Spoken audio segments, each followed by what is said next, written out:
irmãos comecem, se assistirem ao serviço depois durante a semana, comecem aí a partir dos 5 minutos, dos 10 minutos, porque...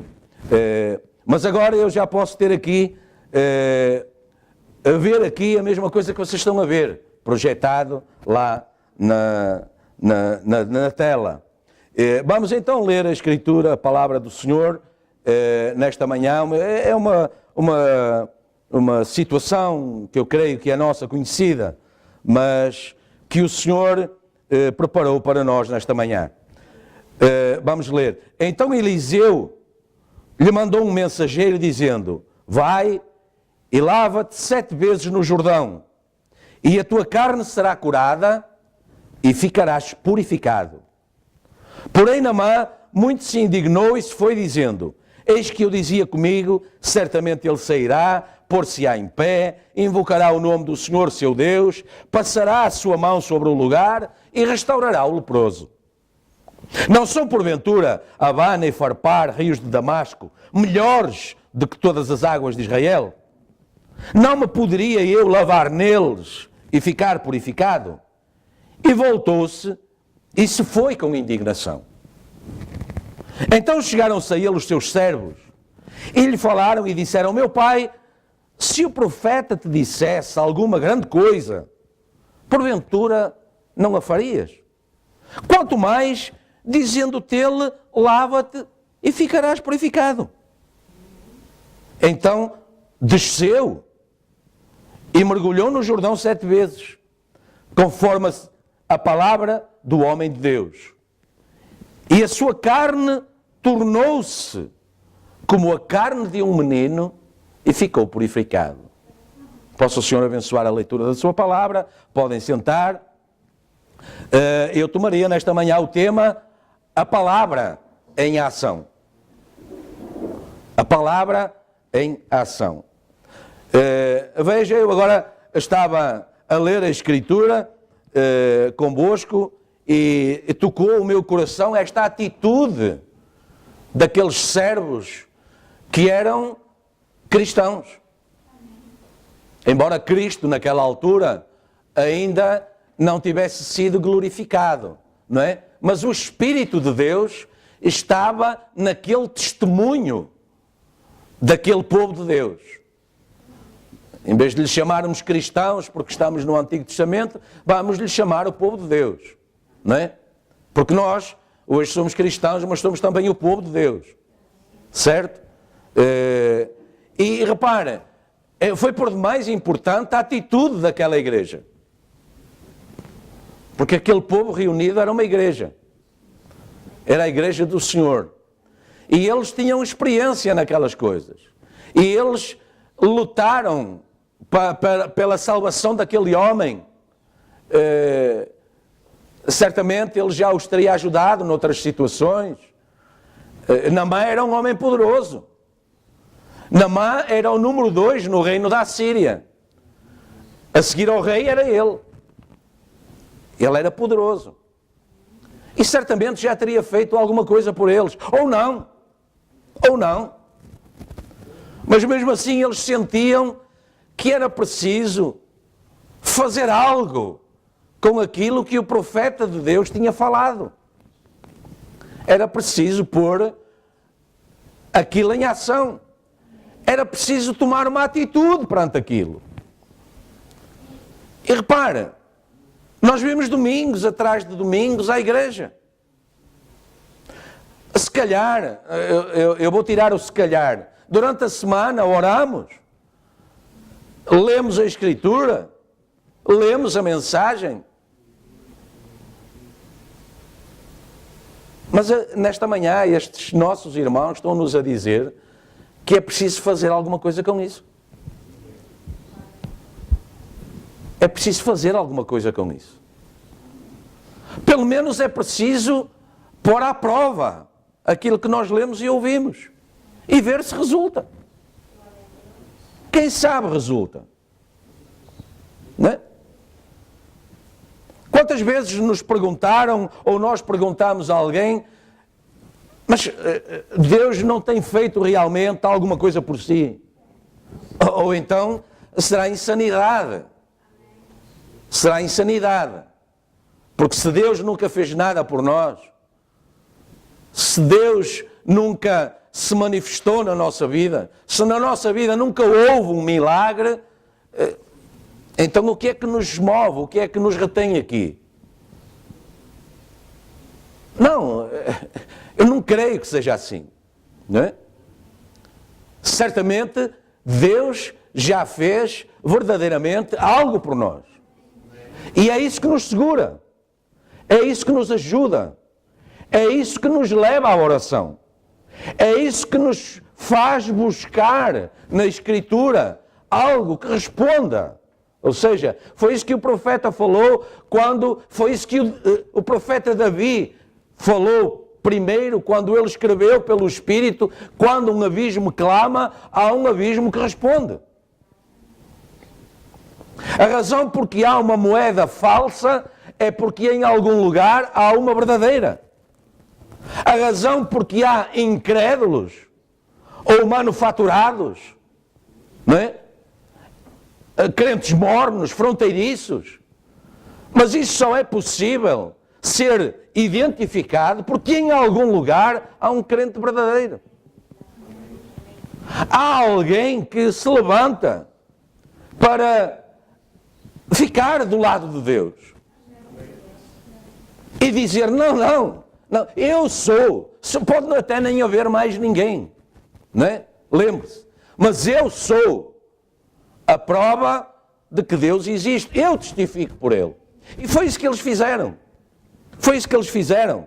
Repare, se Ele não te tivesse pedido uma grande coisa, tu não lhe darias. Se Ele te tivesse pedido isso. E Ele era um homem das grandes coisas. Ele tinha grandes coisas para dar. Não é? Repare, aquela mulher do fluxo de sangue, lembram-se? A Bíblia diz que ela tinha gasto todos os seus haveres.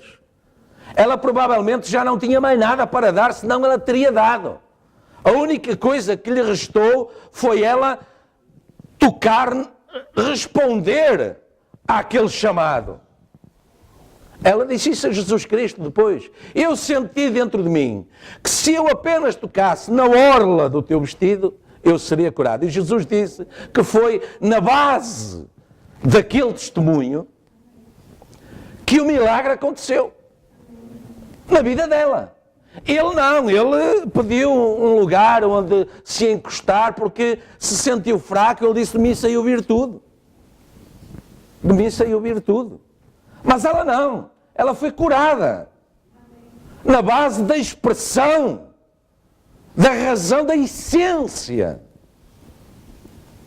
da necessidade que ela tinha e a resposta a essa necessidade. Mesmo quando nós temos necessidade, nós precisamos de fazer alguma coisa com isso. Pode até ser, como no caso daquela mulher do fluxo de sangue, expressar essa necessidade de alguma maneira. E ela sentiu: se eu somente tocar na orla do vestido dele, isso vai resultar em alguma coisa. Porque, repare, ela fez isso certamente na base do muito que ela tinha ouvido, não só de Jesus Cristo, mas de todos os outros, dos milagres que ele tinha feito, das coisas que tinham acontecido. Se calhar ela tinha ouvido o testemunho daquele centurião, quando ele disse: não, nem precisas de vir à minha casa, fala uma palavra e o meu criado sarará. E assim aconteceu. E Jesus disse: nem entre o meu povo eu vejo tanta fé. Está a ver? E portanto, repare, eles conheciam, eles tinham experiência com o Senhor a quem serviam. Mas eles não guardavam isso apenas para eles. Eles expressaram isso quando houve uma necessidade. E eles disseram: repara, o que é que te custa? Tu tens feito tanta coisa. Repara, essa mulher do fluxo de sangue, ela tinha gasto tudo com médicos. Não tinha mais nada. Mas aquele homem, este homem Naamã, não tinha gasto tudo. Ele tinha gasto recursos, ele tinha feito tudo o que tinha sido preciso e ele estava ali, continuava a estar ali cheio de recursos. Trazia até uma carta do rei da Síria para o rei de Israel, dizendo: olha, vou-te mandar o general das minhas tropas, o meu substituto, não é? Quando eu viajo para algum país, é ele que fica no meu lugar, ele tem quase tanto poder quanto eu vou mandá-lo a ti, porque ele tem um problema para resolver, que se pode resolver aí. Essa pode ser a pessoa que bate à sua porta. O seu vizinho, o seu parente, o seu amigo, que lhe diz que está necessitado, que tem um problema, que precisa de ajuda, qualquer coisa. E o rei de Israel ficou aflito. Depois vocês podem ler a história, não é? O rei de Israel ficou aflito, dizendo, quer dizer, como é que eu posso curar um homem leproso? O que é que eu posso fazer? Ele só pode estar à procura de um pretexto para invadir Israel e me matar. Nós nunca estivemos nessa situação, perante um problema para o qual não temos resposta. Perante um problema que nos levanta apenas o desejo de rasgar as nossas vestes, ou desaparecer daqui, ou quem dera que o rapto fosse já agora, coisas assim, no desespero. Era assim que o rei de Israel estava, como nós estamos muitas vezes, sem saber o que fazer, sem saber como tirar aquele monte da nossa frente. Mas repare, Israel tinha profeta, você não tem um profeta. Nós temos um profeta. E o profeta disse ao rei: não, deixa ouvir. Deixa ouvir. Só assim é que ele vai ver que há Deus em Israel. Não há deuses como na Síria. Há Deus em Israel. Porque os deuses da Síria continuavam lá, muito bem pintados e embelezados, cobertos de ouro, mas se tinham os braços cruzados, permaneciam assim mesmo perante os problemas. E foi isso que Davi escreveu no Salmo 115. Têm olhos, mas não veem. Têm mãos, mas não apalpam. Têm pés, mas não andam. Têm boca, mas não falam. São ídolos. E a Síria era rica em ídolos também. Mas Israel não era rico em ídolos. Israel era rico em Deus e no poder de Deus. E o profeta disse: olha, deixa ouvir, ele vai ver que há Deus em Israel. Certo? E repara, e ele veio, com essas cartas todas, ele veio. E repara, ainda na semana passada vimos que em 2 Pedro 1, não sei se lembram, o serviço foi quase preparado aí durante a pregação da semana passada. Porque a palavra estava a falar e Deus estava a fazer algo com isso, não é? A falar o tema, a enraizar o tema. É importante nós virmos à igreja e sentirmos isso. Deus a trabalhar. Deus a enraizar o problema. Deus a escrever nas tábuas do nosso coração. Não é? É importante nós sentirmos isso.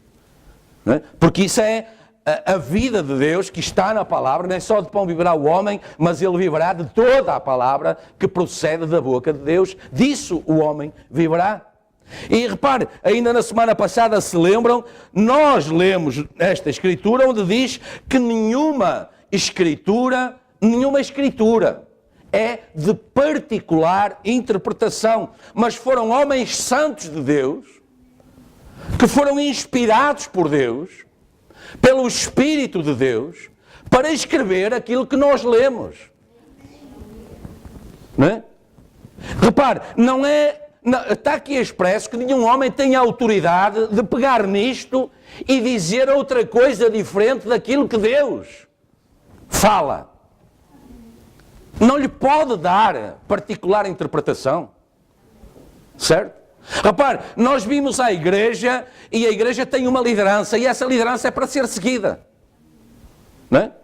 Nós não podemos estar a receber uma coisa e a fazer a outra. Não é? Muitas vezes, nós poderemos pensar ou até dizer: não, mas quer dizer, não, eu acho que não deve ser falado assim, eu acho que não deve ser cantado assim, eu acho que não devia ser pregado assim. Ok, tenha cuidado com isso. Não é? Porque a igreja deve ter uma liderança e essa liderança não deve ser aceita apenas quando ela coincide com a nossa opinião, ou com a nossa instrução, ou com a nossa forma de fazer as coisas. Se queremos que a liderança é de Deus, ela é para ser seguida.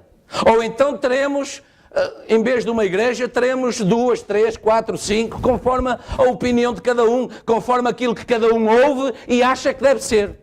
Não, mas a Escritura não é de particular interpretação. Não é?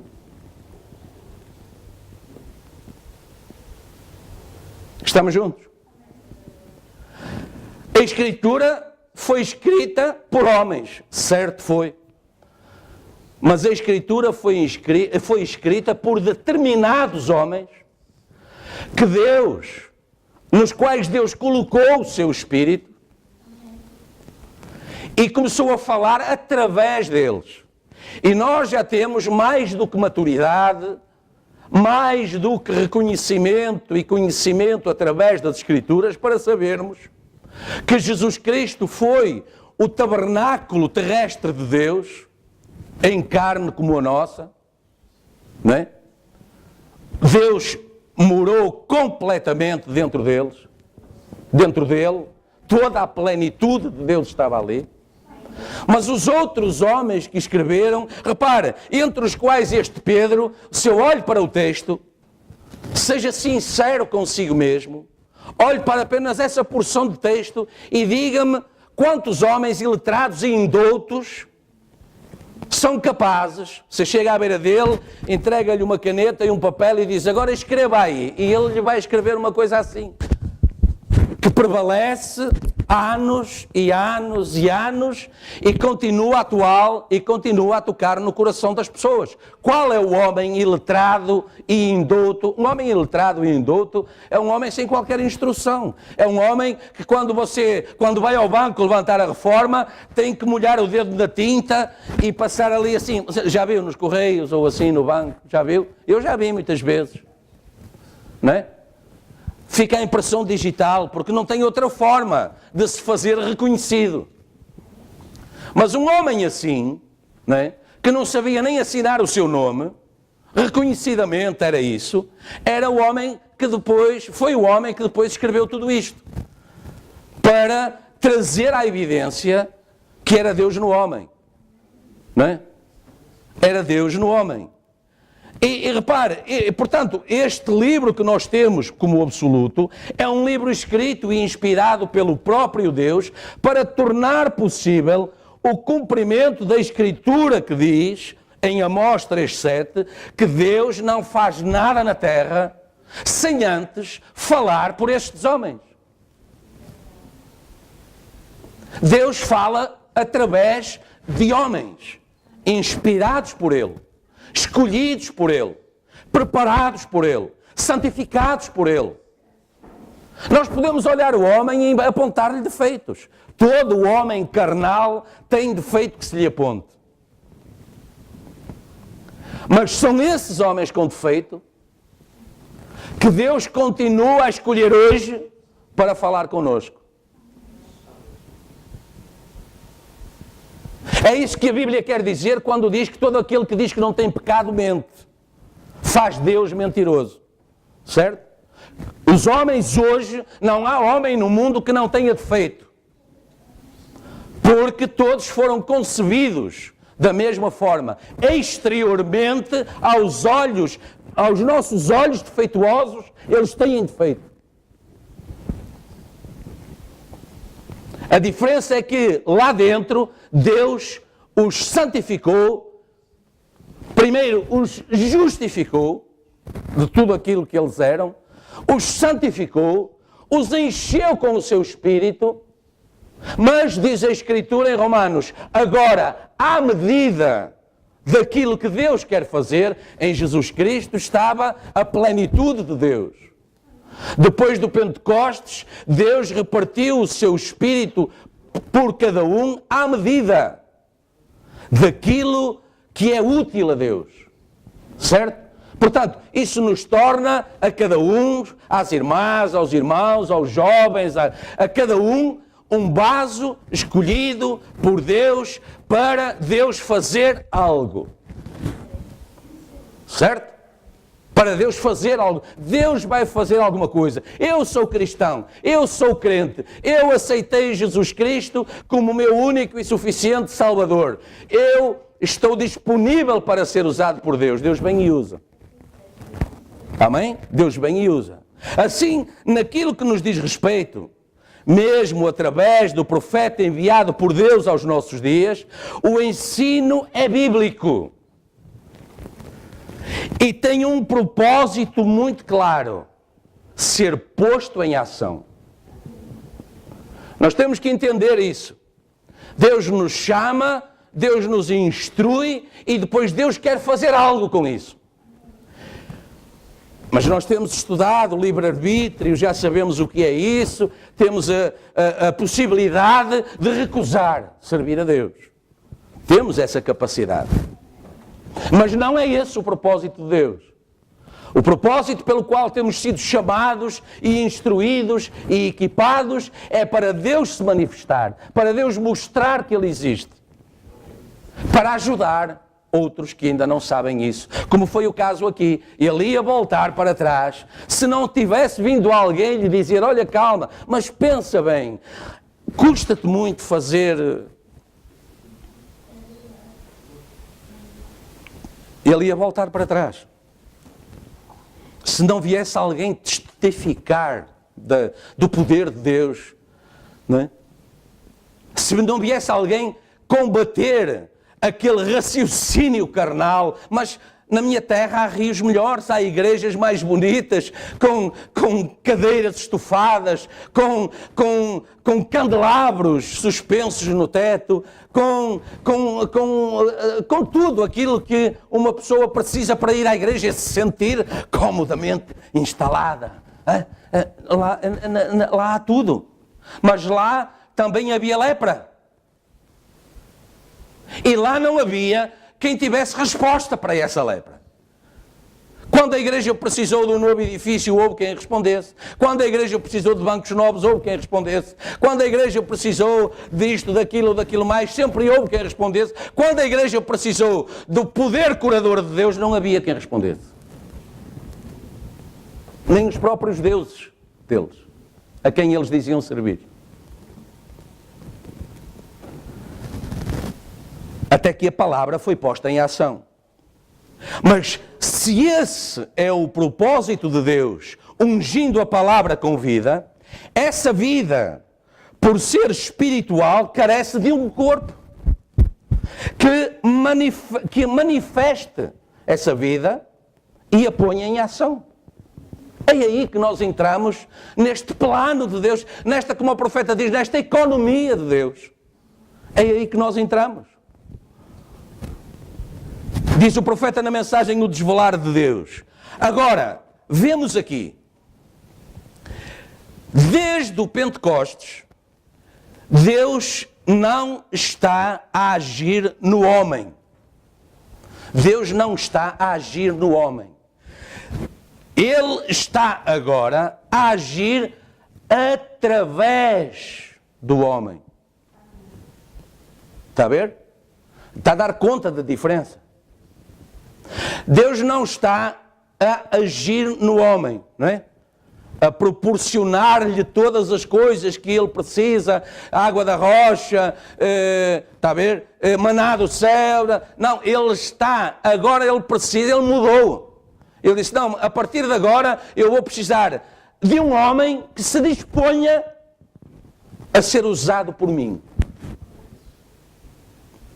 Eu agora vou precisar de uma mulher, de uma jovem, de um jovem que se disponha, que se deixe, entre aspas, ser usado por mim. Certo? Ele estava a agir num homem lá, Jesus. Agora ele está a agir através dos homens que ele escolheu para este propósito. Por isso é que o profeta de Deus diz que nós somos o povo escolhido, separado, guardado por Deus para esta era. Somos um povo especial, certo? Nós não podíamos ter vivido na era de Lutero. Nós não fomos concebidos na mente de Deus para viver com Lutero. Nós fomos concebidos na mente de Deus para viver, para manifestar Deus na era de Laodiceia. Fomos concebidos, preparados com essa característica especial dessa era especial.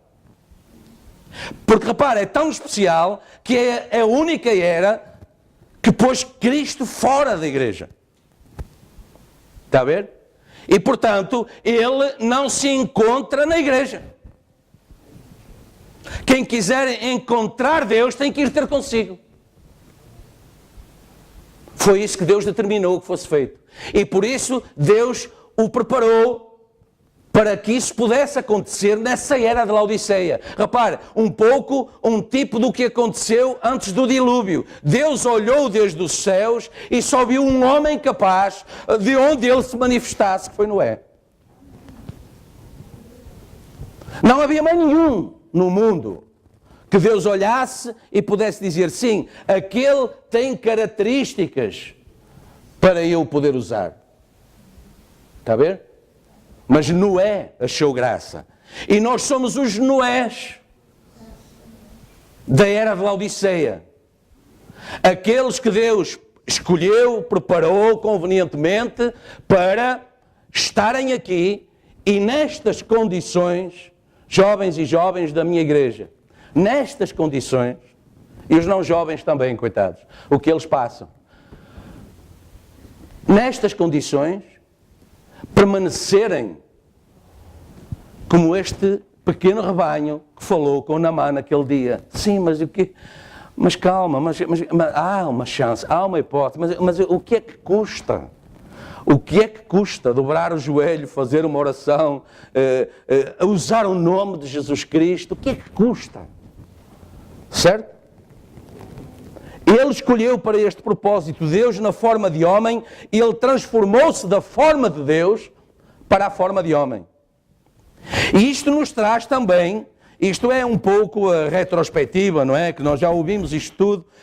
Isto nos traz também a Hebreus 1, do 1 ao 3, onde o profeta de Deus nos fala acerca da interpretação que deve ser dada, da leitura correta que deve ser dada àquilo que a Escritura faz. Repare, apesar daquilo ter sido escrito por um homem inspirado pelo Espírito Santo, que foi Paulo, que escreveu aos Hebreus, houve necessidade de, nos nossos dias, Deus preparar outro homem e o enviar para nos alertar. Vocês lembram-se que Pedro diz a respeito de Paulo, lá nas duas cartas que ele escreve, salvo erro também em 2 Pedro, ele diz que Paulo escreveu muitas coisas que até são difíceis de entender.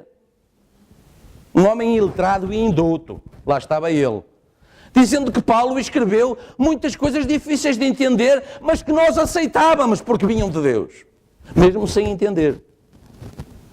Mas que nós tínhamos que aceitar como vindo de Deus, dizendo, tal como Deus me inspirou a mim para eu dizer isto, Deus também inspira Paulo para dizer aquilo. Eu não entendo, mas eu creio.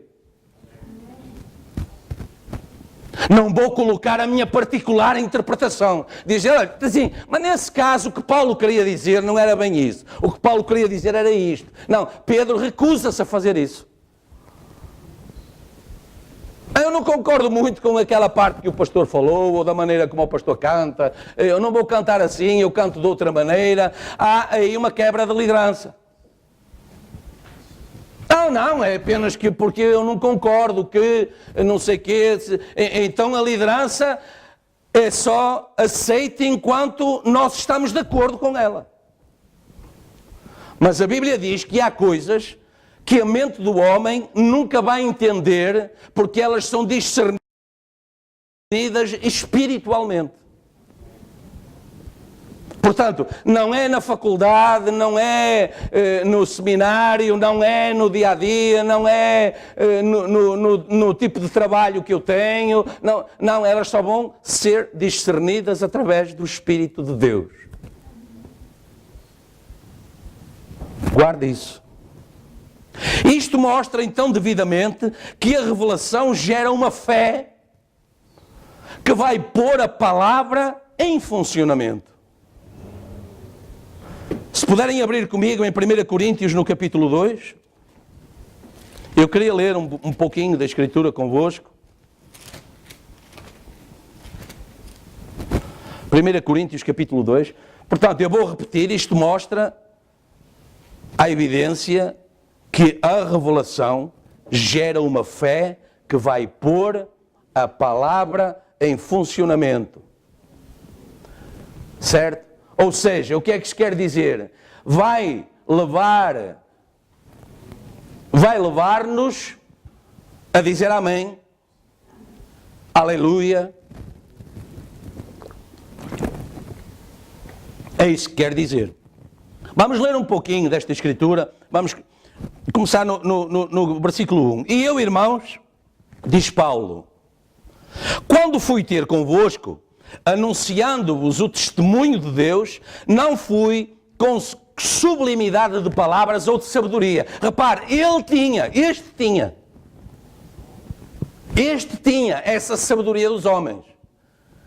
Este tinha essa sabedoria das universidades, dos institutos, dos seminários. Este tinha. Mas ele está a dizer, quando eu fui ter convosco, não fui na base da minha sabedoria ou do meu entendimento. Versículo 4.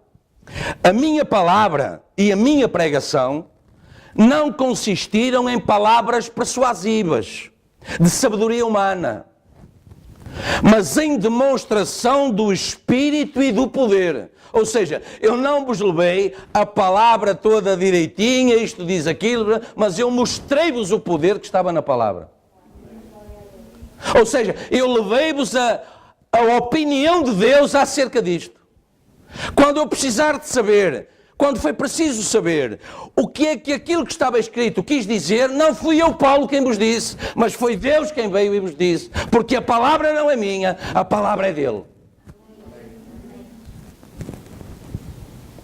Para que a vossa fé, versículo 5, para que a vossa fé não se apoiasse em sabedoria de homens, mas no poder de Deus.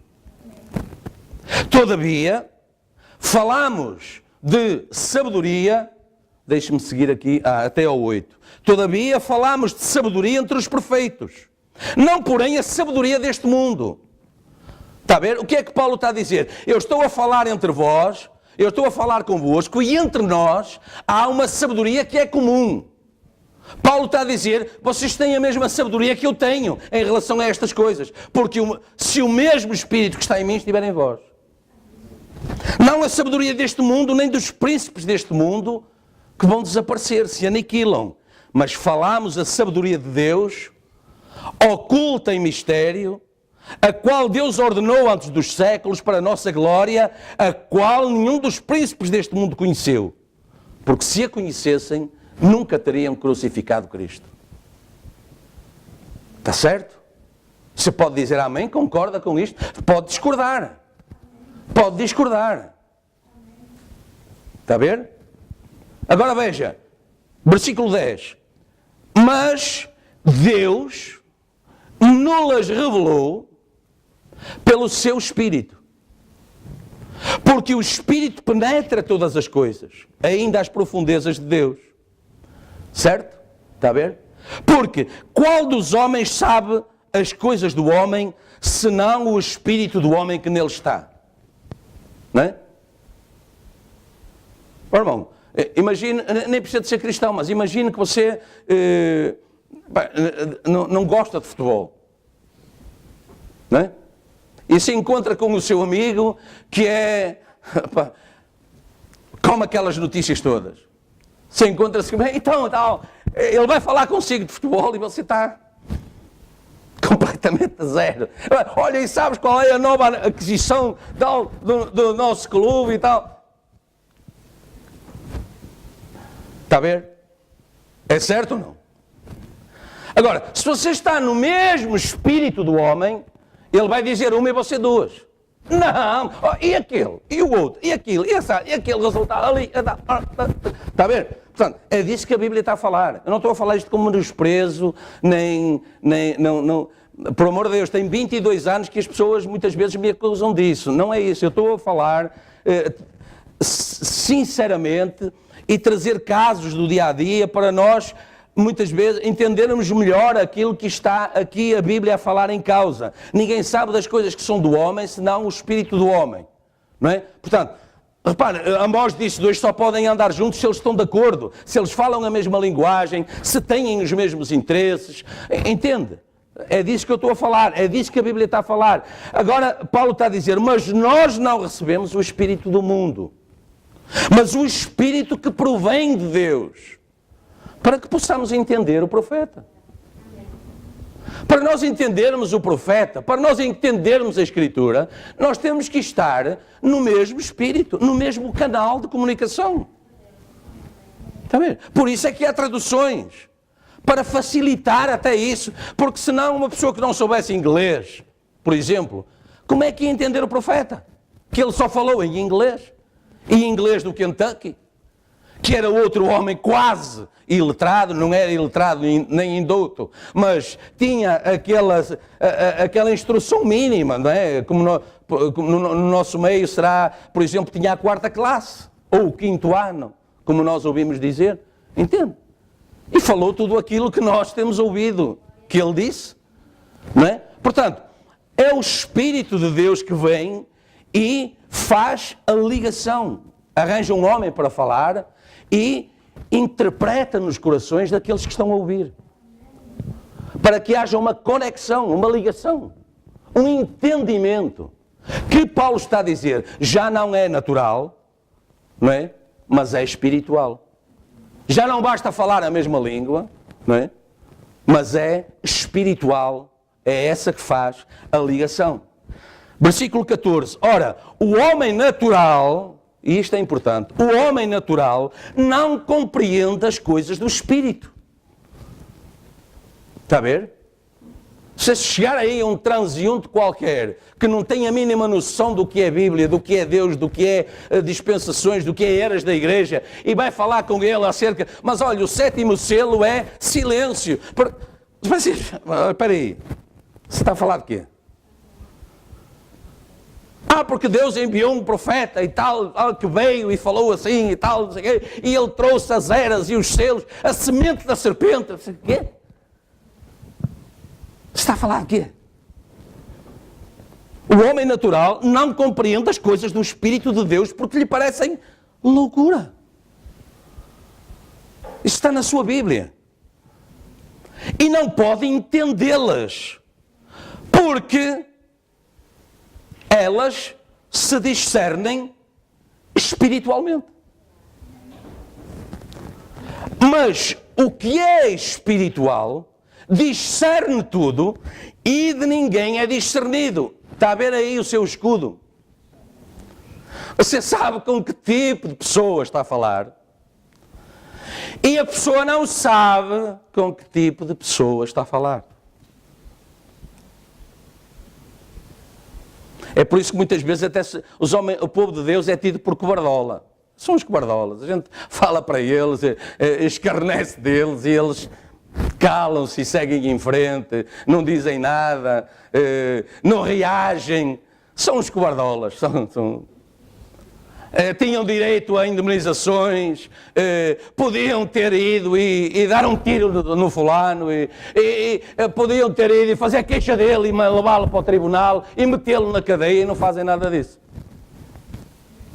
Porque eles já discerniram que Satanás está a dar cabo daquela pobre criatura, a levá-la por caminhos que ela não devia ir, que a levam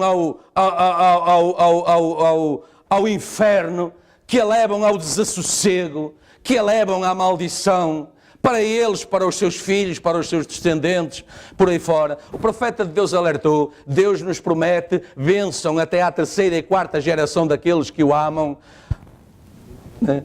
Quando a Bíblia fala apenas em maldição até à 3ª e 4ª geração daqueles que o aborrecem, mas o profeta de Deus veio dizer, sim, mas veja, a bênção de Deus tem o mesmo comprimento, o mesmo tamanho, a mesma dispensação e é bênção. E Deus confirmou isso no Pentecostes, não apenas por Moisés, mas Deus confirmou isso no Pentecostes, quando Pedro vem e diz: a promessa vos diz respeito a vós e a tantos quantos Deus Nosso Senhor chamar. Aos vossos filhos, aos que estão longe, a tantos quantos Deus Nosso Senhor chamar. Repare, porque, veja, versículo 15 e 16 para encerrar para terminar isto. Mas o que é espiritual discerne bem tudo, e ele de ninguém é discernido. Porque quem conheceu a mente do Senhor para que possa instruir a Deus? Quem conheceu? Hã? Mas agora veja o que Paulo diz aos Coríntios, veja o que Paulo nos diz nesta manhã. Mas nós temos a mente de Cristo. E o que era a mente de Cristo? Era aquela mente que sabia tudo aquilo que Deus fazia, mas esperava pelo tempo de Deus, porque não fazia nada sem o Pai lhe revelar ou dizer: é agora, faz agora. Senhor, eu puxei da espada, lembra lá no Getsemane e tal, cortei a orelha de Malco, o cérebro do sumo sacerdote. Jesus disse: guarda a espada. Porque se fosse para resolver com a espada, eu orava ao Pai e Ele enviava legiões de anjos. Certo? Mas é para que se cumpra a vontade dele. Ele mesmo estava ali, um homem como nós, sujeito a cumprir não o seu próprio plano,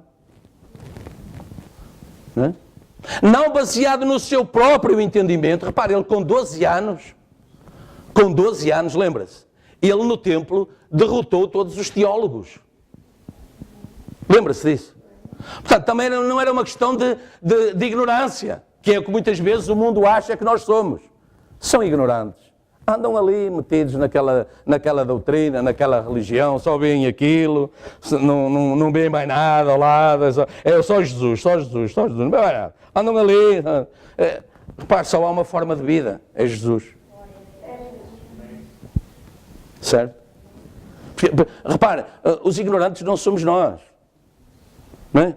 Porque ninguém é ignorante conhecendo a vida.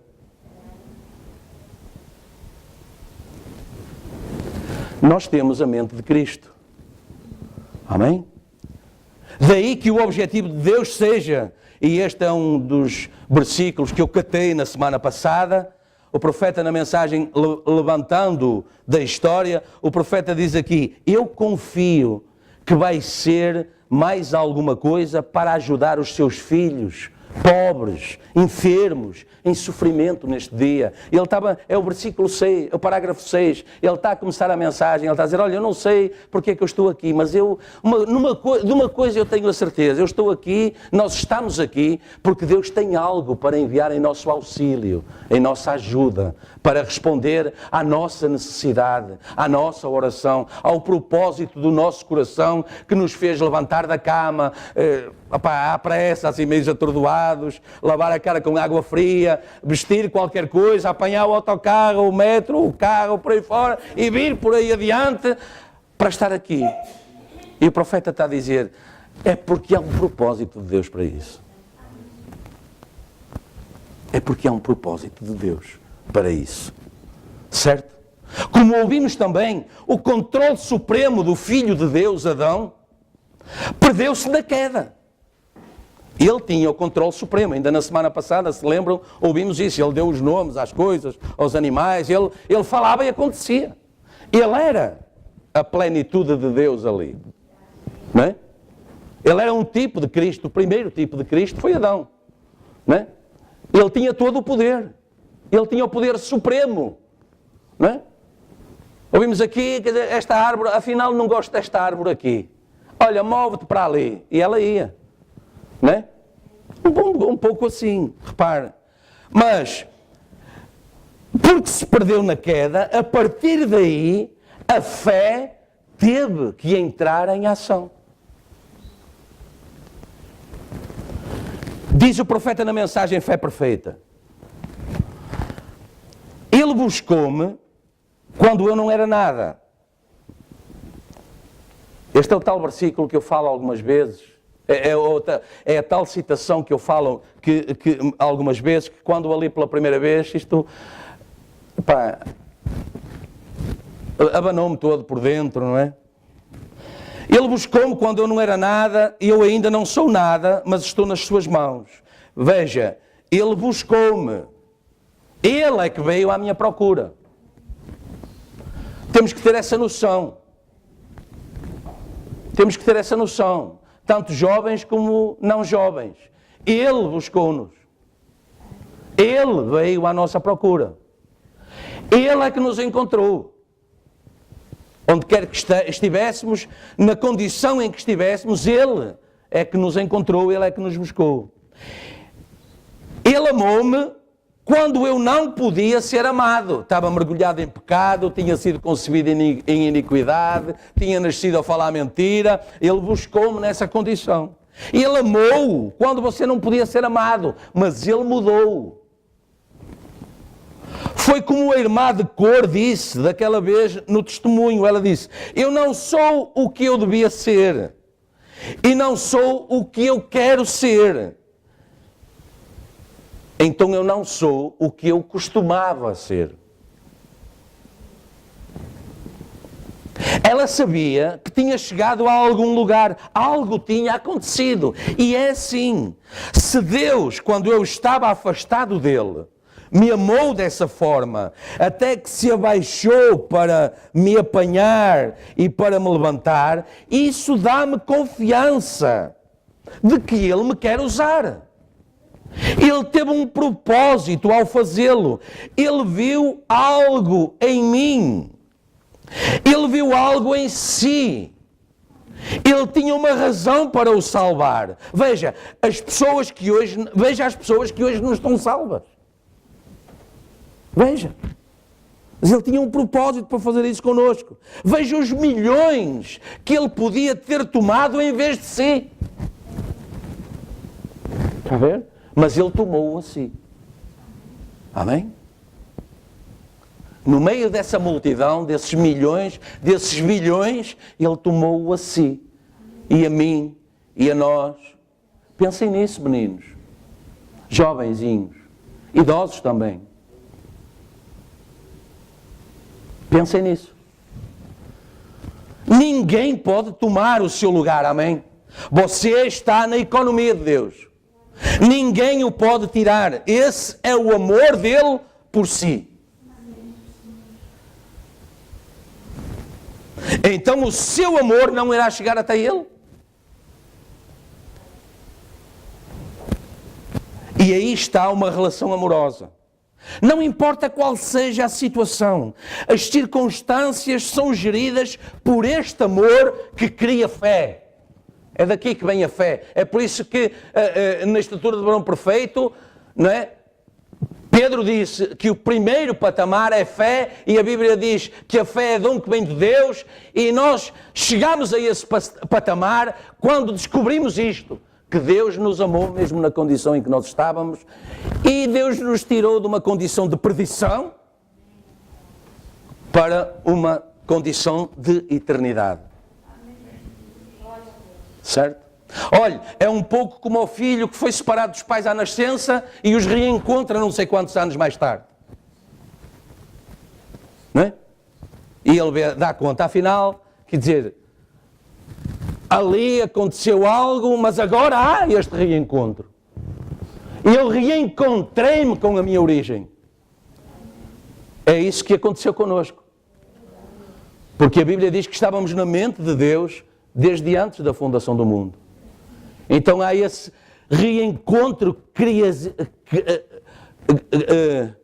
eu não sei a palavra, pronto, é muito, com a criação.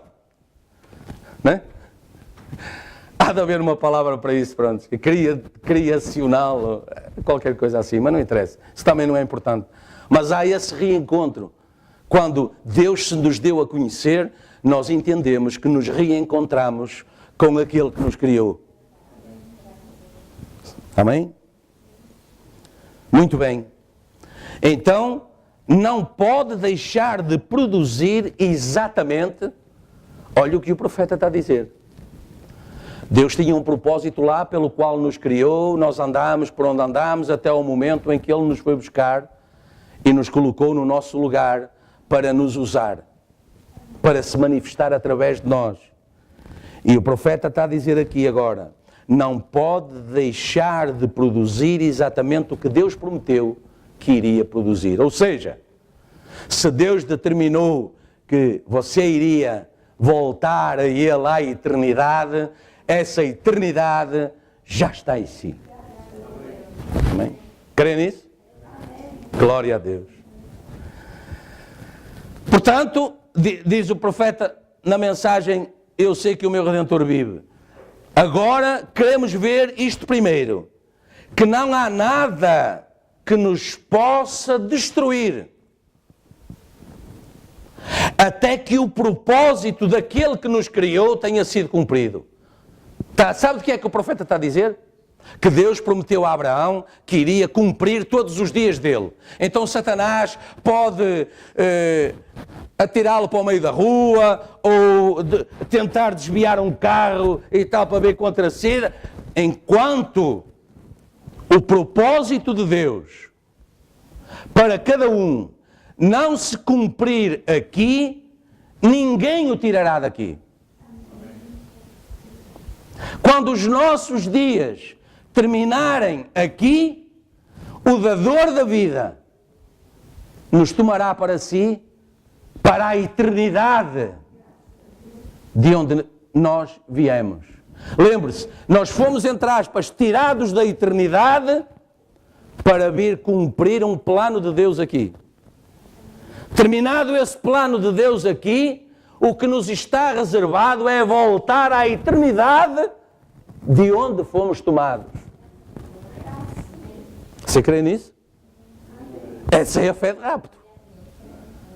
Essa é a fé de rapto. Iremos estar novamente com Ele. Tá? Não pode haver nada. Nós fomos feitos por um propósito, e esse propósito é de Deus, amém? Sabemos que Deus tinha no seu grande mistério secreto, antes do mundo começar, um triplo propósito. E aconselhava a mensagem em Cristo é o mistério de Deus revelado. Primeiro, expressar-se. Será que ainda te lembras, Daniel? Expressar-se ou revelar-se às pessoas. Primeiro propósito de Deus. E não podia fazê-lo sendo espírito, não é? Em espírito, se Deus se fosse revelar às pessoas, as pessoas fugiam, diziam que tinham, ai que eu ouvi uma coisa má, ai que eu vi uma sombra, ai que uma porta bateu lá em casa, não é? Hoje, quando a porta bater em casa, você dê graças ao Espírito Santo, entra o Espírito Santo. Porque mesmo que não seja, quando ele ouvir o Espírito Santo, vai fugir. Tá? Entra o Espírito Santo. Se a porta bater outra vez, foi ele a sair. Não era o Espírito Santo. Amém? Primeiro, expressar-se ou revelar-se às pessoas. Segundo, ter a preeminência. Sabe o que é que isso quer dizer? Ter a primazia, ter o primeiro lugar na vida das pessoas, a quem ele se revela. Ter a preeminência no seu corpo de crentes, que é a noiva. Ele quer ter lá o trono, certo? No coração deles, no meio deles, não é? O coração é a porta, não é? Isto parece que está tudo encadeado. A Bíblia é assim. É por isso que o profeta disse, nesta última dispensação, que ele veio para dar sentido à Bíblia de Gênesis a Apocalipse. Porque isso é onde se encontra Jesus Cristo. É de Gênesis a Apocalipse. Está a ver? Não é só do peito para cima, que era onde ele tinha o cinto. Não é, nem é da cinta para cima, nem é da cinta para baixo. É na plenitude do corpo de Cristo, que é a sua noiva. Amém? E terceiro, repare, restaurar esse corpo no qual ele tem a preeminência, restaurá-lo aonde? Aonde acabámos de falar ainda há pouquinho, de volta ao Éden. De volta à suprema autoridade, ao supremo controle sobre todas as coisas. Certo? Esse é o triplo propósito de Deus. Não é? Amém? Diz o profeta nessa mensagem, por isso a Bíblia inteira é a revelação do mistério de Deus em Cristo. A Bíblia inteira é uma expressão de um objetivo que Deus tinha, um propósito que Ele queria alcançar em toda a Bíblia, e todos os atos dos crentes na Bíblia foram um tipo Foram em tipo uma expressão de qual é o grande objetivo de Deus. Está a ver? Eu vou ler outra vez, mais devagarinho. Por isso, a Bíblia inteira é a revelação do mistério de Deus em Cristo. A Bíblia inteira é uma expressão de um objetivo que Deus tinha, um propósito que Deus queria alcançar em toda a Bíblia, e todos os atos dos crentes na Bíblia foram, em tipo, uma expressão de qual é o grande objetivo de Deus. Está aqui. Tudo tem que estar aqui. Certo? Não apenas em discursos, mas em atitudes, como por exemplo a deste grupo, não é? De crentes que conseguiu salvar aquela alma, que vale mais do que o mundo inteiro. E ele veio, pelo menos naquela hora, ele foi sujeito. E quando ele foi sujeito a Deus, ele venceu. Amém? Por isso, Jesus diz em Lucas 16, a lei e os profetas duraram até João. Não é? Moisés, lei, Antigo Testamento. João veio anunciar o Messias.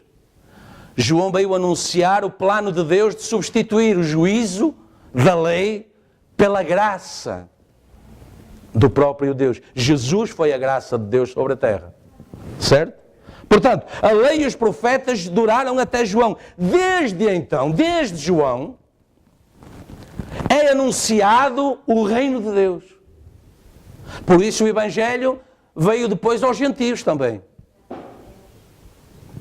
Desde então é anunciado o reino de Deus. E todo homem, esta é a parte que nós menos gostamos, todo homem emprega força para entrar nele. Qual é a força? É esse combate interior entre o homem natural e o homem espiritual. E é um deles, não é? Não sei se vocês se lembram, uma vez houve um chefe índio, Cherokee ou Sioux ou não sei o quê, que trouxe ao profeta um sonho, não é? Acho que foi um sonho. E ele disse, nesse sonho eu vejo um cão branco e um cão preto, não é? E eles estão a lutar um com o outro, não é? São as duas naturezas do homem. A natureza velha e a nova natureza, não é? Tipificada no cão preto, a velha natureza, e o cão branco, o novo nascimento. Não é? E ele dizia, e eles lutam um contra o outro. E depois o que é que acontece? Quando eu alimento mais o cão preto, ele ganha. Quando eu alimento mais o cão branco, ele ganha. Não é? E nós podemos tirar o resto das conclusões dessa história, desse sonho, não é?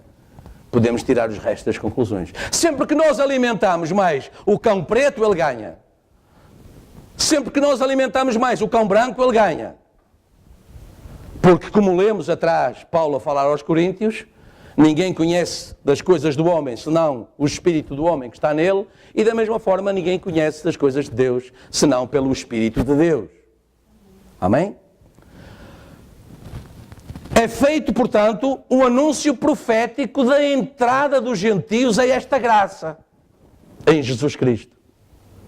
A lei e os profetas, que eram dos israelitas, dos judeus, duraram até João. Desde aí, a graça toma o seu lugar. Certo? Diz o profeta. Ele transformou-se, ele Deus. Está a ver? Ele transformou-se.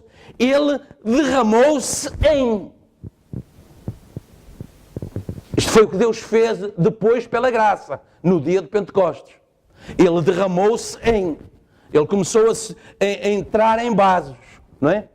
Eu compro um garrafão de 5 litros de azeite. E depois em casa, não é? Chego à cozinha e reparto por 5 garrafas de litro. Eu continuo a ter um garrafão de 5 litros de azeite. Isto está a gravar. De azeite. Garrafão de azeite. Amém? Mas eu reparto. Não é? O garrafão cheio era a plenitude. Mas depois eu reparto por vasilhas.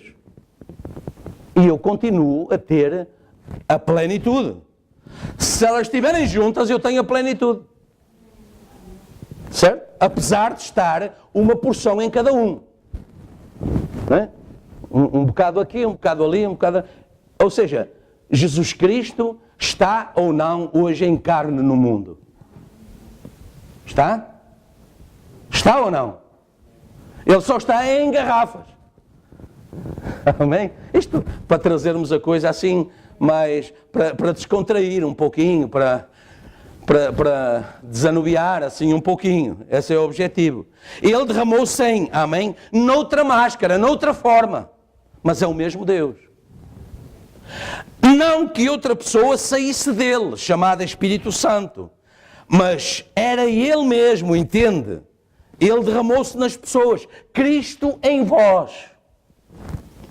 Que belo, que maravilhoso pensar Deus a derramar-se no ser humano, no crente, a derramar. Certo? Fazia parte da sua peça de teatro fazer isso. Deus, toda a plenitude, toda a divindade, corporalmente, estava nesta pessoa, Jesus Cristo. Ele era Deus e só Deus. Não uma terceira pessoa, ou uma segunda pessoa, ou uma primeira pessoa. Mas a pessoa de Deus velado em carne humana. Certo? E ele depois derramou-se. Não é? Ou seja, continua na mensagem Cristo e o mistério de Deus revelado. Deus é expressado em Cristo. Está a ver? Que era tanto o Pai, como o Filho, como o Espírito Santo. A plenitude da divindade estava ali em corpo. Tudo o que Deus era estava ali. Agora, a plenitude completa da divindade, corporalmente, habita na sua igreja. Entendem agora porque é que nos chamamos cristãos? Mas nós temos a mente de Cristo. Está a ver? A mente de Cristo. Porquê? Porque a plenitude de Deus que estava em Cristo, Deus enviou um profeta a dizer que essa plenitude não saiu da terra. Ou seja, saiu por 40 dias. Depois ela voltou. No dia de Pentecostes, ela derramou-se e continua a derramar-se até hoje, chamando aqueles que faltam para completar o corpo. Certo? Agora, Deus sabe ou não onde é que eles estão? Deus sabe. Como soube onde é que nós estávamos? Certo? Mas no tempo de Deus é que nós viemos à evidência. E nós estamos à procura do último. Estamos à espera do último. Certo? Os santos, diz a Bíblia lá em Hebreus 11, descansam à espera, porque eles sem nós não serão aperfeiçoados. Está a ver? Estamos juntos? Agora, a plenitude completa da divindade corporalmente habita na igreja. A preeminência de que já ouvimos falar atrás. Tudo o que Deus era, Ele derramou em Cristo. E tudo o que Cristo era, foi derramado na igreja, no crente, não na denominação. No crente. Vamos entrar nisso em alguns minutos, e isso vai sair da sua mente para sempre. Veja, vou mostrar-lhe o que provoca isso com a ajuda de Deus, se Deus nos permitir. Não é? Tem depois a mensagem Cristo é o mistério de Deus revelado. Está lá tudo direitinho. Qual é o seu propósito agora? Expressar-se como um filho, vê? Para que nele pudesse habitar a plenitude da divindade corporalmente. Não é? Certo? Estamos juntos? Portanto, situados então na dispensação certa e no propósito, isso nos deve permitir entender melhor as coisas. Veja, Naamã era rico. Naamã era rico. Naamã tinha poder. Alô, igreja? Naamã era rico. Quem crê que Naamã era rico, diga amém. Naamã tinha poder. Quem crê que Naamã tinha poder, diga amém. Naamã estava morto. Quem crê que Naamã estava morto, diga amém.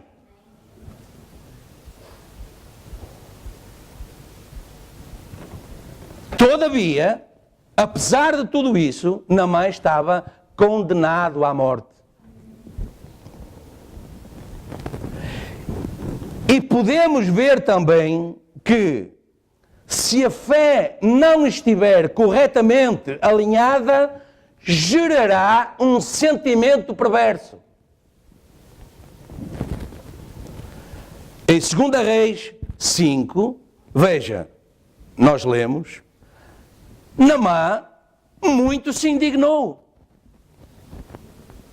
e se foi reclamando. Eu pensava que devia ser assim, que devia ser daquela maneira, não poderia eu fazer, e voltou-se e se foi com indignação. Está a ver? Se a fé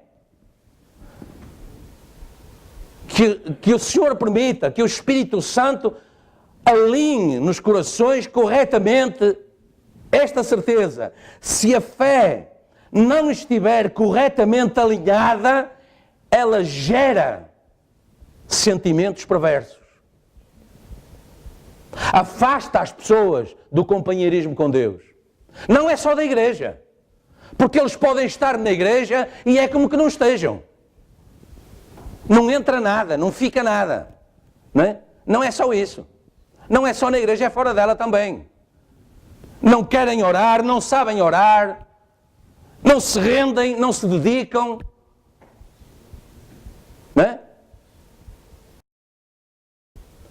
Porque a fé não está diretamente, corretamente orientada para o ponto certo.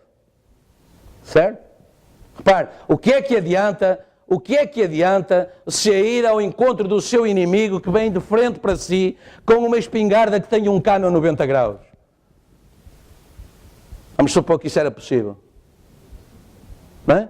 O que é que adianta você ter... O inimigo vai dar cabo de si, você vai disparar as balas todas. E você não vai atingir o seu inimigo. Você não vai dar cabo dele. Você, é como que não... olha, se calhar se não tivesse arma era melhor. Porque ia arranjar outra forma de se defender, à ferradela, a puxar os cabelos, a qualquer coisa, a esgaranhar, qualquer coisa. Mas você está fundamentado numa arma que só o estorba. Só o estorba. É por isso que a igreja não salva, o pastor não salva. Jesus Cristo salva. Certo? E está a ver, por Naamã, o dinheiro também não salva ninguém.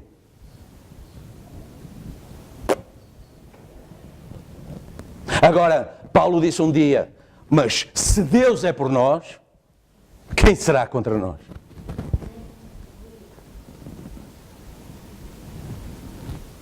Mas se Deus é por nós, quem será contra nós?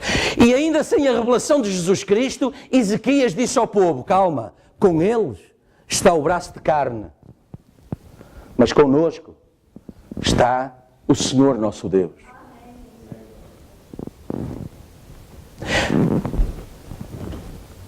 Eliseu saiu fora da tenda e quando viu o pânico em que o moço dele estava, porque os exércitos da Assíria, estes exércitos, estavam lá ao redor da tenda deles, ele olhou à volta e ele dobrou o joelho.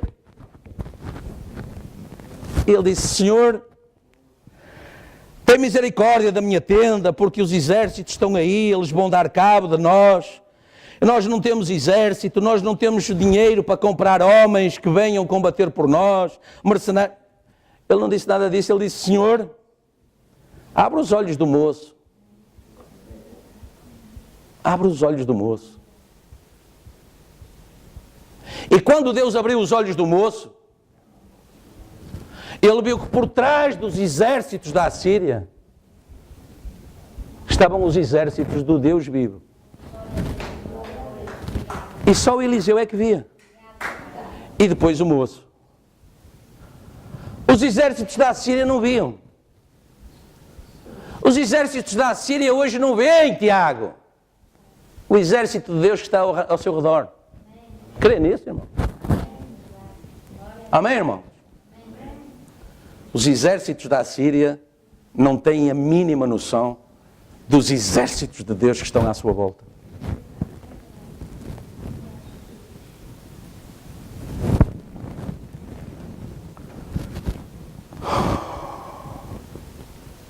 Mensagem, se Deus está connosco onde estão os milagres. Nós já lemos isto a semana passada também, o médico disse ao profeta, pregador, você põe as pessoas num estado espiritual tal que se eles forem e tocarem num poste, eles são curados. E o profeta diz, não. Não é por vir à igreja que você vai ser salvo, ou vai no rapto, ou... Se for só isso, vir à igreja, cumprir aquele horário, aquele propósito, você não quer... Pronto, não quer que as pessoas se zanguem consigo, vem porque, prontos, que remédio, não é? O que é que vão pensar? Mas isso é como pôr a mão no poste. E o profeta diz que não é por aí. Porque se não pode ter fé ao tocar numa árvore ou num poste, não se pode ter fé. A fé não é assim, dessa maneira. Tem que estar baseada em algum facto conhecido. Vocês lembram disso da semana passada? Você tem que ter alguma coisa pela qual ter fé, antes de poder ter fé nisso. Assim, primeiro devemos saber... Repara, Naamã olhou aqueles servos porque eles tinham sido servos fiéis à vida dele desde que estavam com ele. Eles tinham sido de confiança a cada dia. Não tenha dúvidas disso. Foi por isso que eles disseram, mestre, senhor, quer dizer, custa-te muito, não é? Se fosse outra coisa qualquer, mas eles só pedem isso. Quer dizer, e repare, isso moveu o coração de Naamã. Porquê? Porque eles sempre tinham sido servos fiéis. Eles sempre tinham sido dignos de confiança. Ou ele cortava-lhes a cabeça, nem os ouvia mais e voltava para trás na mesma. Está a ver?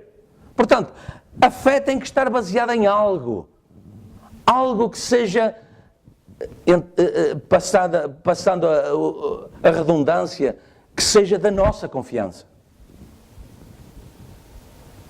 Na qual nós possamos confiar. No testemunho de alguém, por exemplo.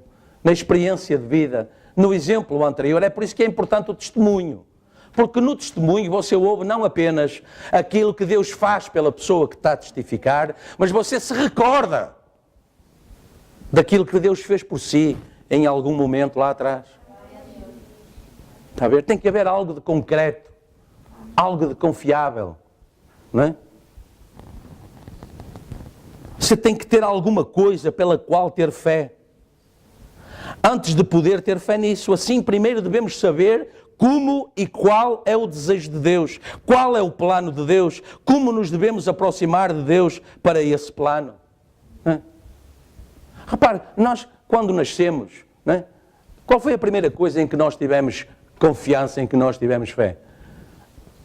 Ou pelo menos devia ser, foi naquele que nos deu a mão, que nos ensinou a andar, que nos apoiou a dar os primeiros passos. Não é? No caso da mamã, que nos amamentou, que nos deu dela, não é? Para suprir as nossas necessidades. Quando tínhamos fome, chorávamos essa fome e ela vinha e dava-nos dela. Não é? É por isso que o profeta de Deus diz que Deus tem peitos. Está a ver? Não é que Deus seja mulher. Deus não é feminino. Deus é homem, Deus é macho. Não é? Mas isso representa aquela dádiva de vida, que é o que a mãe faz quando o bebê nasce, não é? Reparte com ele, não é? Ela gerou essa vida e depois dessa vida vir, ela continua a partilhar vida com ele, não é? Está a ver? É certo? Então depois podemos avançar com coragem até ao trono da graça e pedir aquilo que o plano nos prometeu. Mas tem que haver uma fé antes, alicerçada em algo. Quando Jesus passou e amaldiçoou aquela figueira, eles vieram no dia seguinte e disseram, mestre, a figueira que tu amaldiçoaste se secou. E ele disse, tende fé em Deus. Porque foi essa fé nele, era isso que ele estava a dizer, foi essa fé que produziu aquela obra. Tendo fé em Deus. Até se cumprir, ele teve que cumprir a palavra de Deus no profeta. E isto que representará para nós hoje, não é? Estamos juntos? Estamos a falar de Naamã, que teve que mergulhar 7 vezes e sair curado e cumpriu a palavra do profeta. Certo? Temos que ter a nossa fé baseada em algo. Porquê que acham que estamos sempre a falar no profeta e a trazer os parágrafos que o profeta falou? Não estamos a falar de Deus. Estamos a falar de orientações de Deus para nós. Naamã teve que cumprir a palavra de Deus no profeta. E isto que representará para nós hoje. Veja, representação. O que é que representa? Qual é o tipo? Ressurreição no final do 7º mergulho.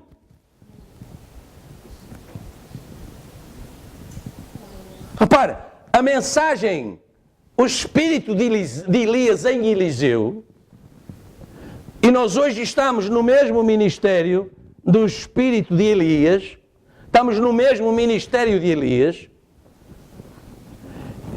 e Eliseu disse que ele que tinha que mergulhar. Repara, podia ter sido no primeiro mergulho, no segundo, no terceiro. Mas esta história, esta situação, este testemunho, tem que estar aqui por alguma razão. No ministério de Elias, não é? No final do 7º mergulho, ele recebeu carne como de um menino. Ele nasceu de novo. Ele saiu uma nova criatura. As águas do Jordão estavam exatamente como o mundo está hoje. Com esporcadas, cheias de micróbios, cheias de girinos, cheios de demónios, cheios de lodo, cheios de lixo, cheio de tudo. E ele mergulhou lá, sim. Nas 7 eras ele mergulhou lá. Mas no final da 7ª era, ele saiu como um menino. Ele saiu ressuscitado. Ele saiu nascido de novo. Ele saiu num novo corpo.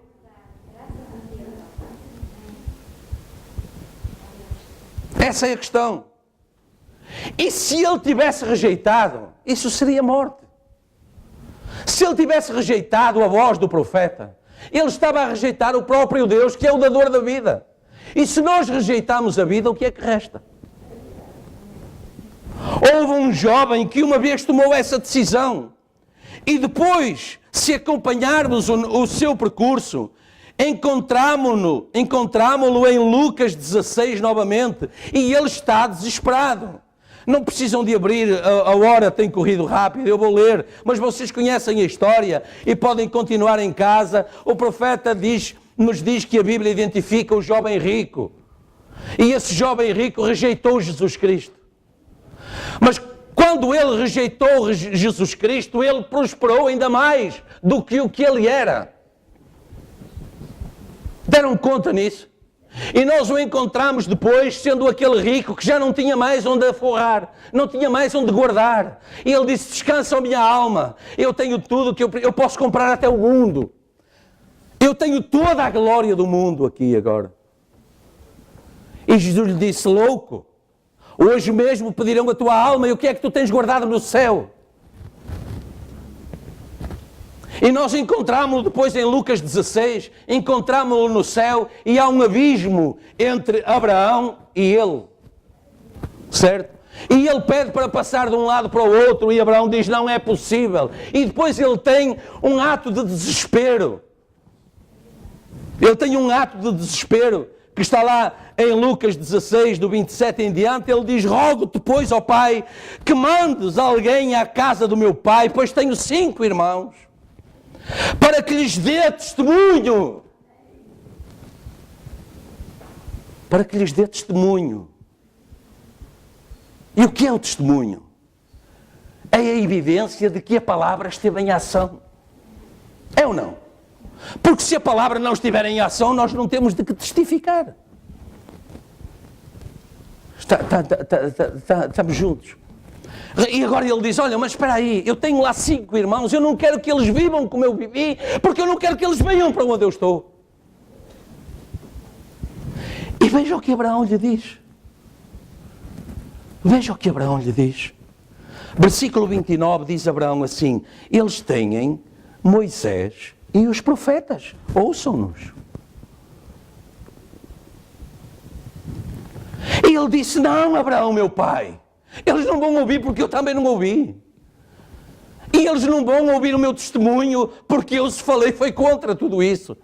Contra essa loucura das igrejas e das Bíblias e dos profetas e por aí fora. Isso é fanatismo. Eles não estão nessa condição. Eles estão na condição em que eu estou. Eles vêm para onde eu venho. Ajuda-me agora. Ele disse, não, Abraão, meu pai. Perdão. Mas se algum dos mortos fosse ter com eles, arrepender-se-iam. Lembram-se que ainda há pouco falámos de que uma fé mal orientada gera sentimentos perversos. E enquanto Naamã teve a fé mal orientada, ele indignou-se com o profeta de Deus. E ele disse ao meu pai, não, mas agora quem sabe, quer dizer, realmente nós temos sido uma casa desorganizada, todos andam, mas quem sabe se um morto aparecesse lá, e agora veja a profundidade destas coisas. Abraão lhe disse, se não ouvem Moisés, nem os profetas, e portanto não vão ouvir a graça, tampouco acreditarão, ainda que algum dos mortos ressuscite. Está a ver? Como são estas coisas com Deus e com o Espírito de Deus? Porque repare, provavelmente ele estava lá, ou soube, que Lázaro tinha ressuscitado. E a Bíblia fala, depois da ressurreição de Lázaro, que ele está em casa de alguém que os convidou para um banquete onde Jesus vai e tal, e aquilo só servia para murmuração. E eles tentavam matar Lázaro para parar aquela mensagem por ali, para estancar aquela mensagem por ali. Como não conseguiam, depois tentaram matar o autor da mensagem. E conseguiram, mataram. E repare a profundidade destas coisas. Eu estava a pensar nisso hoje de manhã. Quando Jesus estava na cruz a cantar o Salmo 22, Deus meu, porque me desamparaste? E o profeta diz, na mesma hora, na sinagoga, o sumo sacerdote cantava, Deus meu, porque me desamparaste, com a música muito afinadinha, o coro muito bem afinado, as vestes muito bem aprumadas, e eu pensava cá para mim, aos olhos de Deus, qual deles é que estava a cantar corretamente, no tom certo, na música certa? Qual deles estaria, naquela altura, a cantar correto? O Salmo 22. Jesus lá na cruz? Ou o coro lá na sinagoga? De certeza que era Jesus lá na cruz. Porque quando o salmista escreveu aquilo em espírito, ele o escreveu no mesmo sentimento de que Jesus estava a expressá-lo agora. Porque a Escritura é expressa pelo homem. Certo? Deus determinou assim. Está a entender? Está a entender? Jesus estava a cantar a coisa certa, a fazer a coisa certa. Quer dizer, a fé tem que estar orientada e certa. E depois nós acompanhamos isto e vemos, nem que algum morto ressuscitasse, eles não iam crer. Veja, onde é que isto nos leva? Diz o profeta na mensagem o rapto, e nós vamos encerrar já. Quando eu ia às reuniões convosco para orar pelos enfermos, estava bem. Mas quando eu venho com uma mensagem, se alguma mensagem vem, se é uma verdadeira mensagem, se são milagres verdadeiros, genuínos de Deus, e se inclina diretamente para aquela organização, você sabe que não é de Deus. Porque essa coisa já se declarou. Jesus foi, curou os enfermos a fim de atrair os olhos do povo. E então veio a sua mensagem. É certo? Tem de ter algo que Deus vai introduzir. A cura divina, a prosperidade, seja o que for, são milagres para chamar a atenção das pessoas, para as atrair. O coração disso é aquilo que Deus realmente quer falar consigo, conosco. Estamos juntos? Você pode dizer amém? O coração disso é a mensagem. Aí está. É o que vem daqui. Ele está a tentar obter o interesse das pessoas, assim elas vão sentar e ouvi-lo ver. Não é que não seja preciso. É preciso, é necessário, por isso Deus dá. Cura, prospera, liberta. Deus é o dono de todas as coisas. Mas o coração, o cerne da questão, é atrair as pessoas àquilo que Deus está a falar com elas. Não apenas a fazer, mas a falar. Amém? Porque há alguns ali que estão ordenados para a vida. E algum do trigo caiu na terra, e os pássaros pegaram nele, e outros caíram entre espinhos, e alguns caíram na terra preparada, a terra pré-preparada, e produziu. Está a ver? Deus está a fazer algo em prol da salvação de alguém. E, portanto, a nossa atenção deve estar direcionada para aí. Se puderem, digam graças a Deus. Veja, na mensagem em liderança, este homem rico, o jovem príncipe de que nós falamos, todo religioso, pertenceu à igreja e tudo, bom, educado, um bom homem de negócios. Quando ele chegou ao fim da estrada, ele começou a gritar: não há para onde entrar. Onde está a sua liderança? Ele tinha sido conduzido pela sua igreja, a qual está morta. Ele tinha sido conduzido pelo mundo morto. E lá não havia nada para ele entrar, a não ser o que o mundo tinha preparado para ele e aqueles que estão na mesma condição, o inferno. No parágrafo 305 o profeta diz: pense, hoje os corações estão a tornar-se de pedra, ocupados com o mundo, indiferentes, membros de igreja, mas mornos, como aquele rico, jovem príncipe, e não sabem que o grande Espírito Santo está parado, batendo à porta. Nesta era de Laodiceia, o que ouvir a minha voz, a palavra, e abrir o coração, eu virei para ele e cearei com ele.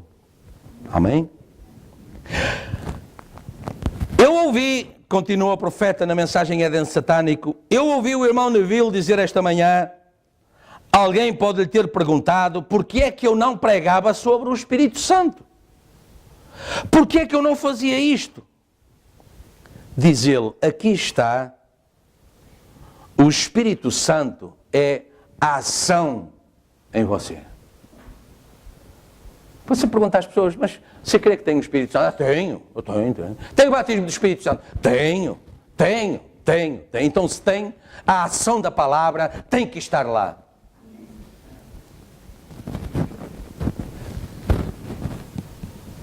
É isso que o profeta está aqui a dizer. Quer que eu pregue sobre o Espírito Santo? Ok, aí está. O Espírito Santo é Deus em ação dentro de si, na sua vida, no seu dia-a-dia, no seu testemunho. Esse é o Espírito Santo. É uma vida, não uma emoção. É uma vida, não algum tipo de evidência carnal, mas uma pessoa. Jesus Cristo. A palavra de Deus estabelecida no seu coração para vivificar cada palavra desta era. Foi isso que eles fizeram lá com Naamã na era deles. Eles vivificaram o poder de Deus. Deram vida à voz do profeta junto de Naamã. Eles deram vida à voz do profeta. O profeta nem foi ter com ele. Mandou o recado, diz-lhe que vá ao Jordão, mergulhe 7 vezes e o problema está resolvido. E eles só deram vida à voz do profeta, à mensagem do profeta. Como nós hoje. O profeta já não está cá, só há fitas gravadas, livros escritos. Nós hoje é que temos essa incumbência de Deus, dar vida à mensagem. Certo? Dar vida à mensagem.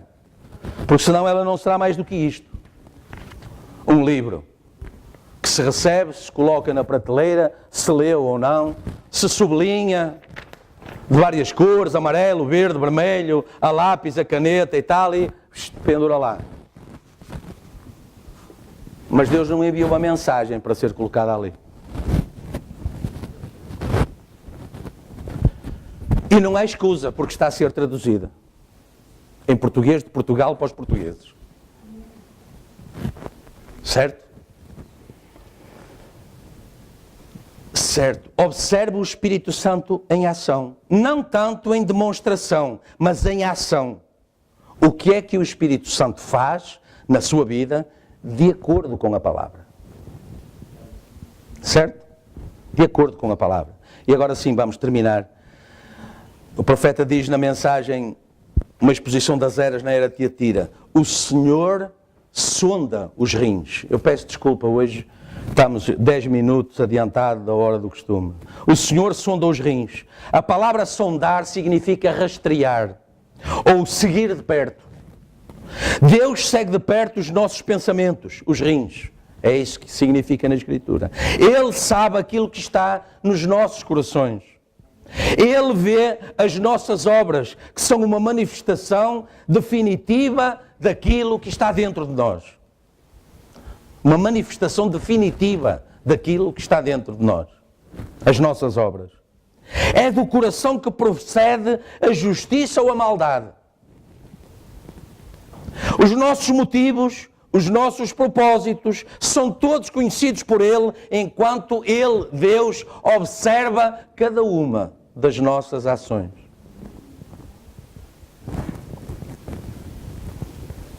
E cada ação, cada palavra, será levada a julgamento quando tivermos que dar conta das nossas vidas. Não havia nenhum temor de Deus na falsa vinha. E eles vão pagar caro. Que todo aquele que pronuncia o seu nome viva como convém a santos. Nós podemos enganar as pessoas, mas nós não vamos enganar Deus. Certo? Portanto, há um propósito de Deus, irmãos. Deus nos separou, Deus nos chamou para trazer à evidência o poder de Deus. Nós temos esse poder. Você tem esse poder, irmão. Você precisa de crer nisso. Você precisa de crer que você tem autoridade para usar a palavra de Deus. Agora, você só tem que ser sincero nisso.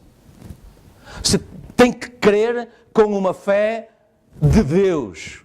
Jesus nunca duvidou daquilo de que ele era capaz. Certo? Por isso ele disse a Pilatos, nenhum poder terias sobre mim se de cima te não fosse dado. Certo? Nós temos esse poder. Você tem que crer nesse poder. Você tem que crer, repara, um poder é uma autoridade. Você tem que crer que você tem essa autoridade de usar a palavra de Deus como sendo você mesmo Deus. Você crê nisso? Na doença, na enfermidade, no problema. Que Deus possa ver essa fé nos nossos corações e se ela não estiver, que o Senhor nos la possa dar nesta manhã, nesta hora, enquanto vamos orar. Vamos inclinar as nossas cabeças em oração. Bondoso Deus e Pai, estamos gratos, Senhor, pelo privilégio de recebermos este maná de vida que Tu tens preparado para nós. Obrigado, Senhor, por a mensagem desta manhã. Mas, Senhor, ela só será proveitosa e ela só dará fruto, Senhor, se o Teu Espírito Santo vivificar em cada coração aquilo que foi falado. E eu oro, Pai, eu oro em nome de Jesus Cristo, que Tu possas fazer isso agora em cada um de nós, vivificar essa palavra em nós, que o nosso coração possa ter a certeza de que aquilo que nós lemos e ouvimos provém de Ti. Foram homens realmente que falaram, mas eles estavam inspirados por Ti. Ó Senhor, que isso possa ser claro no nosso coração. Mas, Senhor, que isso possa produzir, só assim será claro, que isso possa produzir em nós a forma de cumprir o Teu propósito. O propósito porque nos chamaste, porque nos separaste e porque nos tens equipado com estas ferramentas para podermos caminhar neste mundo maligno e prevalecer. Porque Tu és a nossa paz, Tu és também a razão da nossa vitória. Tu nos queres vitoriosos, Tu nos vês vitoriosos. Ó Senhor, então, temos ainda muito combate para travar. Hoje começa uma nova semana. Temos coisas para resolver. Temos problemas em casa, problemas familiares, problemas de saúde, problemas financeiros, problemas de objetivos, problemas de propósitos, de planos. Temos muita coisa para resolver ainda, Senhor. Ó Senhor, certamente que sim. Mas, Senhor, nós seremos derrotados se Tu não fores connosco. Pode até ser lá no final, como este jovem rico. Ele sempre julgou todo o resto da sua vida que ele era um vencedor, que ele era vitorioso. Certamente, ele se regozijou a si mesmo, ele se endeusou a si mesmo, por causa de tudo aquilo que ele tinha conseguido. Até a hora em que ele deu conta que realmente ele não tinha nada. Ele não era nada. Ele era um pedaço para queimar.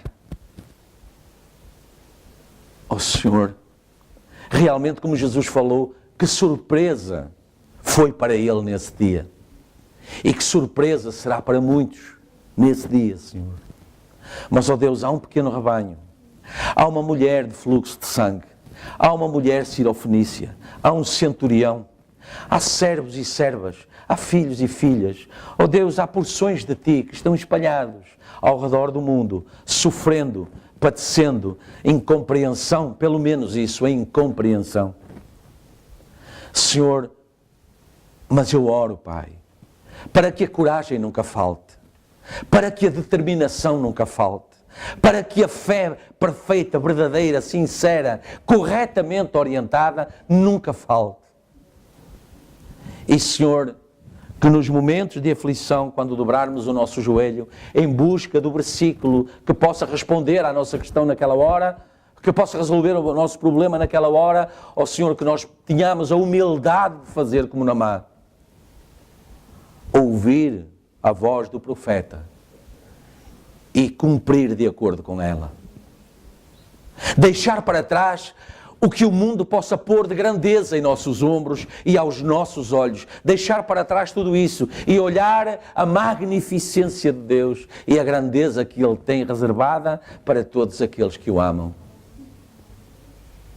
E, Senhor, nós sabemos que uma das promessas é que se buscarmos primeiro o Teu reino e a Tua justiça, todas as outras coisas nos serão acrescentadas. Oramos por elas agora, Senhor, por todas essas coisas, de que estivermos necessitados agora, de cura, de prosperidade, de paz, de salvação, de harmonia no lar. Ó Senhor, de vitória nos estudos, de vitória espiritual no local de trabalho, na sala de aula, no lar, no ambiente familiar. Ó Senhor, estamos a orar nesta hora.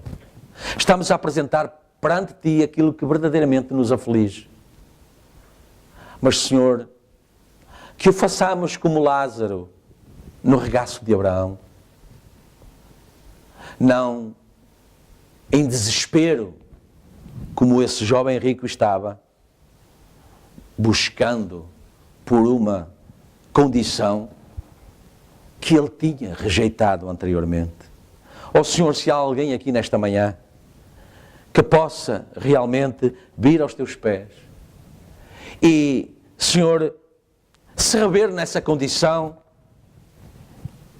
ó Senhor, que tu possas ouvir, que tu possas trazer de volta ao teu regaço, ao reencontro, à reconciliação. Senhor, o tempo ainda é de redenção, o tempo ainda é de reconciliação. Ó Senhor, se há algum coração nesta manhã busca a tua face para se reconciliar contigo, ó Senhor, recebe, abençoa, afaga, ó Senhor, e vivifica, Pai. Senhor, tu disseste: se vós estiverdes em mim e as minhas palavras em vós, pedireis tudo o que quiserdes e vos será feito. Que assim seja feito, Pai. Perdoa-nos em todas as transgressões. Senhor, se há perante ti algum pecado inconfessado, que nós até já esquecemos, mas que está inconfessado, Senhor. Ó Senhor, em meu nome, Pai, e da minha congregação, Pai, daqueles que tu me tens dado, Pai, daqueles que nos acompanham ou acompanharão pela internet, ó Pai, eu confesso, Senhor, eu confesso todo o pecado inconfessado agora.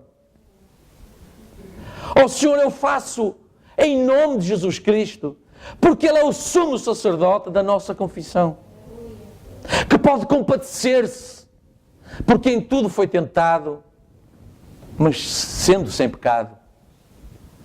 Ó Senhor, Ele é o sumo sacerdote da nossa confissão, e eu confesso, Pai, para que não permaneça mais perante Ti nenhum ato inconfessado,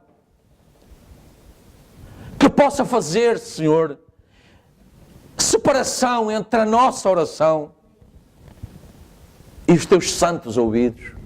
Que o Teu Espírito Santo interceda, Pai, pela nossa oração. Mas, Senhor, conforta-nos agora. E quando sairmos daqui, Senhor, que essa raiz de amargura tenha sido cauterizada já. Que esse pensamento ancestral, que esse espírito ancestral, ó Senhor, que essa raiz de amargura seja cauterizada e não brote mais. Esse trauma de infância. Ó Senhor, eu oro. Ó Pai, eu clamo. Ó Pai, em nome de Jesus Cristo, limpa-nos agora. Santifica-nos agora. Tira toda a raiz de amargura, Senhor. Tira todo o pensamento que é contrário, Senhor, que provoca o endurecimento dos corações. Ó Senhor, toda a memória passada, Senhor. Ó Senhor, que coloca como o sapo. Ó Senhor, ele está lá em Apocalipse como um símbolo. Como um símbolo, Senhor. Porque é o único animal que está sempre a olhar para trás. Sempre a recordar o passado. Sempre influenciado pelo passado. Em nome de Jesus Cristo, eu repreendo esse